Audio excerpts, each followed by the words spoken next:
Kalau kita merindukan kebaikan, terserah apa itu kebaikannya. Jauh sebelum kita melaksanakannya, akan jadi bahan renungan untuk kita. Akan selalu ada di pikiran kita. Kemudian setelah ada di pikiran kita, kita akan membincangkan dengan siapapun yang sekiranya bisa menghantarkan kita sampai kepada kebaikan tersebut.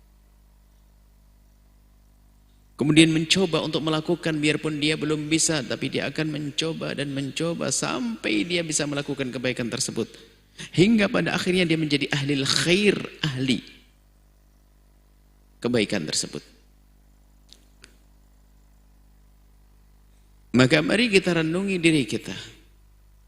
Kita rindu kepada Allah, rindu kepada surga Allah. Untuk mendapatkan surga adalah dengan amal baik. Harus meniti jalan kebaikan. Di jalan kebaikan itu ada kebaikan-kebaikan. Jalan kebaikan adalah jalan menuju Allah. Maka di jalan menuju Allah ini banyak kebaikan-kebaikan yang bisa kita lakukan di dalam perjalanan kita menuju kepada Allah.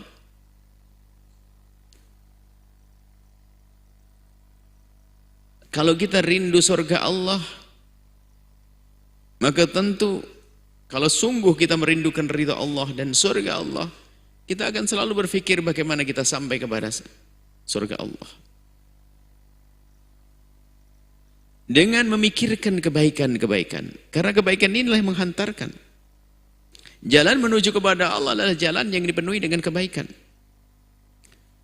Di saat seorang hamba diberi oleh Allah kekayaan, maka dia akan berpikir bagaimana menjadikan kekayaan ini menjadi sebuah kebaikan yang bisa menghantarkan dia kepada kemuliaan nanti di akhirat. Dia akan berpikir bahkan barangkali atau mungkin sekali seorang hamba belum mendapatkan rezeki tersebut, masih ada gambaran. Kita pernah mendengar suatu ketika ada orang yang penghasilannya tidak seberapa besar. Akan tapi dia sudah berkeinginan, kalau seandainya ini panen nanti akan aku berikan kepada tempat kebaikan adalah 10%, ada 50%, 20%, macam-macam. Padahal kebaikan belum didapat, padahal yang namanya penghasilan belum ada. Akan tapi karena dia rindu kebaikan, akan ia bincangkan. Ia pikirkan. Ia memikirkan, berpikir, bagaimana aku bisa berbuat baik dengan hartaku? Bagaimana aku bisa berbuat baik dengan jabatanku? Makanya di sana ada kebalikannya. Karena hamba tersebut tidak dipilih oleh Allah untuk menjadi ahli kebaikan, maka dia pun tidak pernah berpikir untuk melakukan kebaikan dengan apapun yang Allah karuniakan kepadanya, sehingga jabatan pun akan berlalu begitu saja tanpa ada buah kebaikan yang ia lakukan di balik jabatan yang Allah berikan kepadanya. Harta yang melimpah pun tidak ada artinya, tiba-tiba dikagetkan dengan ajal, ia pun tidak punya kebaikan yang dilakukan dengan harta tersebut. Kepandaian, kecerdasan, ilmu pun juga demikian, karena dia tidak dipilih oleh Allah untuk menjadi ahli kebaikan, maka dengan ilmunya pun tidak ia gunakan untuk kebaikan. Maka berlalulah begitu saja. Nasib buruk bagi hamba-hamba seperti itu. Hamba yang sadar, mari kita menjadinya.